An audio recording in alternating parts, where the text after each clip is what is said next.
pour la dernière vidéo de ce premier chapitre dans laquelle on va parler de la stabilité des édifices atomiques. Je reviens à une des premières diapositives que je vous avais passées dans la série de vidéos, c'était celle-ci. J'avais dit que les atomes seuls, isolés, sont très rares dans la nature. Soit ils sont liés, soit ils sont modifiés pour apparaître sous la forme d'ions, cations ou anions. Donc l'objectif de cette vidéo est de comprendre pourquoi il en est ainsi. Alors on va justement parler de ces atomes rares, isolés et stables dans la nature. Il se trouve qu'il s'agit tous des gaz nobles, c'est-à-dire ceux qu'on a définis comme étant la dernière colonne de la classification périodique. Ce sont eux que l'on peut trouver dans la nature sous forme d'atomes isolés. Ce sont des gaz, dont certains vous devez connaître, hélium, néon, xénon, radon, argon, krypton. Ces atomes donc sont stables dans la nature. Ils possèdent donc une structure électronique de référence en termes de stabilité. On va donc regarder en quoi consiste leur structure électronique, c'est-à-dire quelles orbites utilisent les électrons, et on va essayer de comprendre en quoi ces structures électroniques sont particulières, et ensuite on appliquera des règles de stabilité aux atomes qui ne sont pas des gaz nobles. Alors ces structures les voici. Hélium possède 2 électrons, sa structure électronique est donc 1s2. Le néon possède 10 électrons, sa structure électronique est donc 1s2, 2s2, 2p6.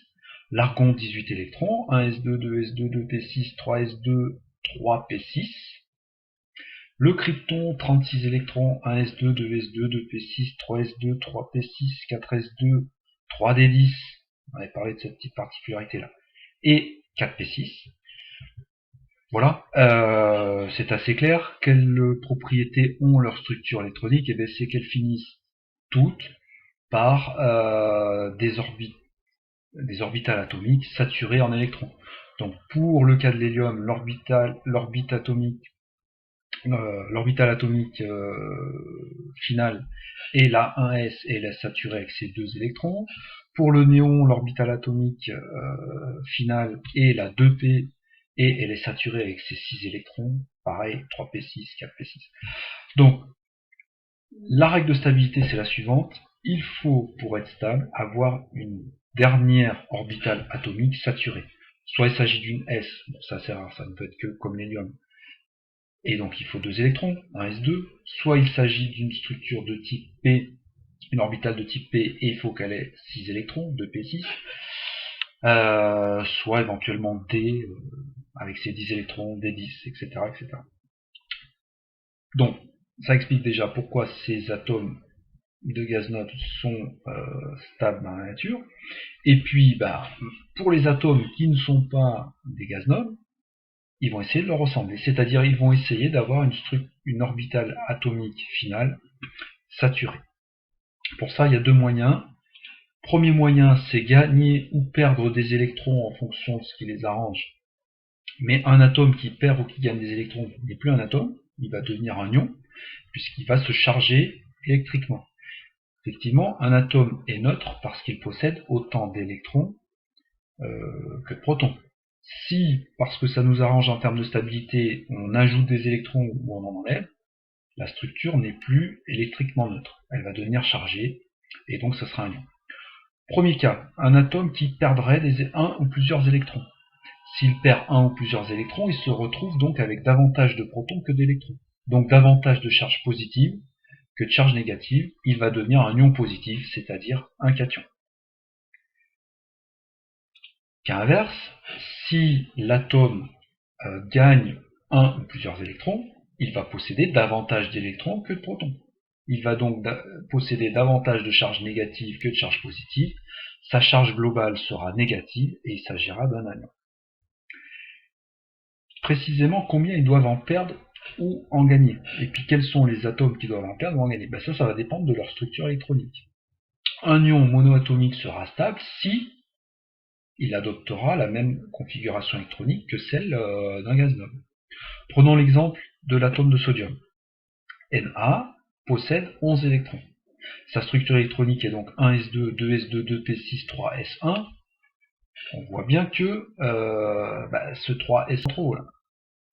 S'il perdait cet électron qui est dans l'orbital 3s1, alors il terminerait avec l'orbital 2p6, qui du coup serait saturé. Il adopterait alors la même structure électronique que le néon qu'on avait vu dans une diapositive précédente, et il serait stable. C'est ce que font quasiment tous les atomes de sodium. Ils s'arrangent pour perdre cet électron dans l'orbital 3s, donc le 3s1, et obtenir une orbitale finale de p6. Les atomes de sodium sont donc extrêmement rares dans la nature, il n'y en a même pas dans la nature, on peut en avoir dans des laboratoires de chimie, mais pas dans la nature. Mais par contre, on rencontre dans la nature un très très grand nombre d'ions de sodium, dans l'eau de mer par exemple, puisque c'est un des constituants du sel. Sur le même principe, on verra dans les exercices d'autres ions stables qu'il faut connaître. Donc en voici quelques-uns. L'ion hydrogène H+, l'ion sodium Na+, on vient d'en parler, l'ion potassium K+, l'ion magnésium Mg2+, l'ion chlorure Cl-, l'ion fluorure F-. Tous ces ions sont stables parce qu'ils ont adopté une structure électronique qui correspond à celle d'un gaz noble. Si on a une petite vision de la classification périodique, ça va permettre d'éclaircir encore les choses. Je vous rappelle ici bloc S, bloc P, bon, bloc D intermédiaire. Le bloc S, si je prends l'exemple du lithium, ici, il a une structure qui finit par S1. En perdant ce S1, il va avoir une structure électronique qui correspond à l'élément gaz noble qui est juste avant lui, qui avait un électron de moins. Donc l'ion associé au lithium est l'ion Li+. C'est le cas de tous ceux qui sont dans sa colonne, puisque dans sa colonne, ils terminent tous en un certain nombre quantique S1. En perdant ce S1, il sature l'orbital qui était juste avant, qui correspondait au gaz noble qui était juste avant. Donc ici, on a la colonne des alcalins. Tous les alcalins ont comme ion stable l'ion plus. À côté, les alcalinotéreux 2+, puisque eux, ils doivent perdre 2 électrons pour adopter la structure électronique du gaz noble qui est le plus proche d'eux. Donc gaz noble ici. Ici, si je prends la colonne des halogènes, eux, ils doivent gagner un électron pour ressembler au gaz noble qui est le plus proche d'eux. Donc gagner un électron, ça veut dire devenir l'ion négatif moins, F-, Cl-, Br-, I-, l'ion fluorure, chlorure, bromure, iodure. Ceux qui sont dans la colonne juste avant doivent gagner 2 électrons. Ils ont donc une structure.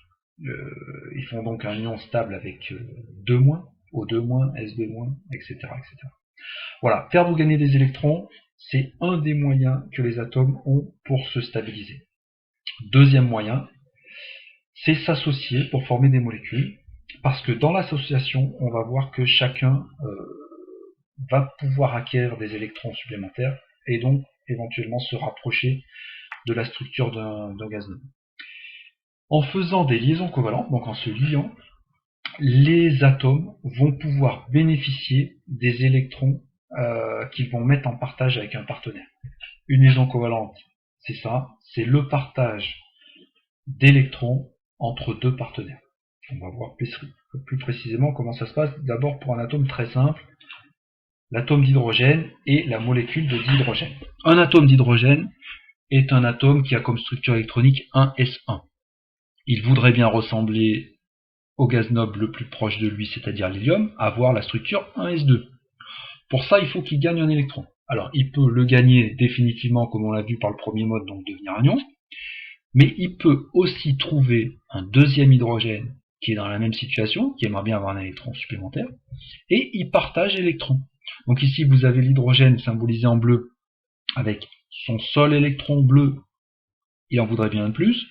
Ici, vous avez l'hydrogène symbolisé en rouge, avec son unique électron rouge, il aimerait bien en avoir un de plus. Et bien, en se mettant tous les deux ensemble, ils partagent leurs deux électrons, ce qui fait que globalement, chaque hydrogène a l'impression d'avoir 2 électrons. Et donc a l'impression d'avoir une structure électronique qui ressemble à celle de l'hélium. Donc c'est ça, une liaison covalente, c'est la mise en commun de ces deux électrons. La contrainte pour les deux atomes d'hydrogène, c'est que maintenant ils sont liés, ils sont plus libres, et ils forment une molécule, qui est ici la molécule de dihydrogène. Donc c'est le cas de tous les atomes qui voudront faire des liaisons covalentes. il faut qu'il regarde combien d'électrons il voudrait acquérir, et il faut qu'il trouve des partenaires avec lesquels il réalise des échanges, des partages d'électrons, donc des liaisons covalentes. Dans le cas où un atome ne partage pas tous ses électrons de valence, c'est-à-dire ses électrons de la dernière couche, avec des partenaires, on va distinguer les doublets d'électrons qui sont en partage avec un partenaire qu'on va appeler des doublets liants, donc les liaisons covalentes qu'on a vues juste avant. On va les distinguer des doublets non liants, c'est-à-dire des paires d'électrons qui ne sont pas en partage avec un partenaire et qui seront représentés comme les liaisons covalentes, mais pas pour lier deux atomes, mais qui n'appartiendront qu'à un atome. Voici le cas d'une molécule que vous connaissez bien, la molécule d'eau. Alors, comment elle est constituée? L'élément principal est l'oxygène. Sa structure électronique est 1s2, 2s2, 2p4. On voit que dans son orbital final, il a 4 électrons, alors que pour saturer l'orbital P, il en faudrait 6. Donc, l'oxygène va naturellement vouloir récupérer 2 électrons supplémentaires. On peut faire l'ion O2-, mais là, c'est pas le sujet. Là, il va chercher un ou deux partenaires capables de lui prêter, de mettre en commun 2 électrons. Alors, il peut le faire par exemple en trouvant 2 hydrogènes. On a vu que les hydrogènes pouvaient mettre en partage un électron. Et donc, cet atome d'oxygène, en partageant un électron avec un hydrogène, il va faire une liaison covalente avec un hydrogène. Cet hydrogène aura donc l'impression d'avoir ces 2 électrons, donc d'avoir la structure électronique 1s2 correspondant à l'hélium, donc très bien pour lui. Pareil pour l'hydrogène à gauche, et pour l'oxygène, c'est très bien aussi, puisqu'il avait 2p4, il bénéficie en partage de l'électron apporté par l'hydrogène de droite et par l'hydrogène de gauche. Il a donc une structure électronique sur sa dernière couche qui devient 2p6, et donc qui correspond à une orbitale saturée, et donc stable. Maintenant, sur ces électrons de la dernière couche, donc les 6 de P et les 2 de S, tous ne sont pas en partage. Ceux qui sont en partage sont les liaisons covalentes avec l'hydrogène. Par contre, les 2 S2, donc ceux de l'orbital S, et les 2 qui n'ont pas été partagés des orbitales P, constituent 2 doublets non liants, qu'on représente par des traits, mais ces traits ne sont pas en direction d'un autre atome. C'est des traits, donc des doublets d'électrons, 2 électrons, qui ne sont que pour l'oxygène. Donc voilà à quoi ressemble la molécule d'eau dans son ensemble. Un oxygène lié à 2 atomes d'hydrogène, mais également 2 doublets non liants sur l'oxygène, qui correspondent à ses électrons de valence. Voici une molécule un peu plus complexe, l'urée. Donc on retrouve des atomes d'hydrogène en périphérie faisant une liaison covalente. On retrouve ici un azote avec un doublet non liant et 3 doublets liants, 3 liaisons covalentes. Un carbone avec 2 liaisons covalentes simples et une liaison double, donc en tout 4 liaisons, et aucun doublet non liant. Voilà à quoi correspondent ces structures de molécules, qu'on reverra évidemment à travers certains exercices.